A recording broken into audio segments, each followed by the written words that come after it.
Our promise of fly to serve goes beyond our daily operations of flying passengers from one destination to another. Ideally, what we do is we are proud to support the communities in the countries that we fly in, and we work through our community investment department. We currently support about 40 charities around the world, and David Sheldrick Wildlife Foundation is one of the charities that we support. In a single night, an elephant can destroy an entire crop, especially a herd of elephants. One elephant may walk through the middle and trample a lot of crop and eat another percentage of the crop, but a family can do real damage.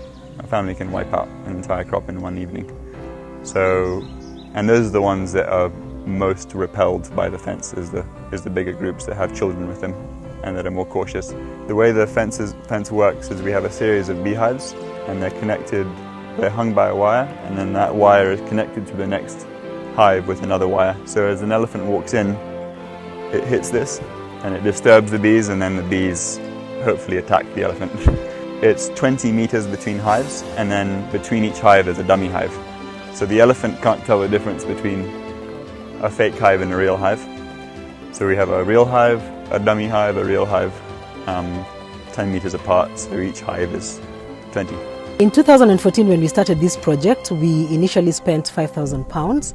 However, in the next 2 years, there was additional funding that was added so that we could create another 2.6 kilometers of the Beehive Fence.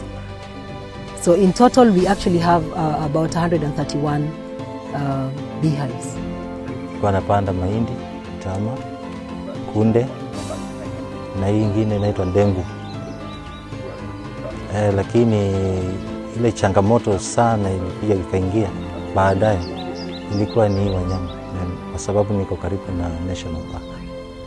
Sasa huyu mnyama sasa nikawa na shida kabisa. Hata nyati wako, nyani wako na wengine hapa, lakini hawa hawana neno sana. Ndovu ndio shida kubwa.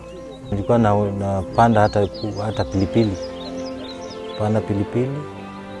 Saa ile imeiva sawa, ninaweka kamba hivi round hivi, na hiyo kamba mimi naweka ile pilipili hapo, inashika hapo. Kama nasikia harufu inaanza kuogopa, lakini kama inakuja moja saa nyingine inakata, inaingia ndani, inaanza. Kwa hivyo hiyo niliona hata isaidii sana, lakini hii inasaidia kabisa, sababu hii akisikia harufu yake, mzinga yenyewe bado nyuki, lakini mzinga yenyewe anaona kama iko nyuki hapo ndani, anakimbia anaenda. In as much as tourism is very important for Kenya, and we know that human wildlife conflict has been a great issue for us, this is a big impact. It's going to definitely help increase tourism, definitely, because we will be able to conserve the elephants and many other animals in the parks. Before this project was started, they were not able to make to farm as much crops as they can do right now. So right now they are able to farm because the elephants can be chased away, and obviously they get an earning out of it from the honey that they harvest from the beehives. Hii ndio naona ni nzuri kabisa, na tena hii ni chakula, hata kiingia mingi kama saa hii niko na 16, kama naingia wote hata ni pesa, hata naweza wacha hii nikaingia kwa hii. Yeah, we guarantee sales for all of the honey that they harvest, and then we will sell it on to our shop in Nairobi.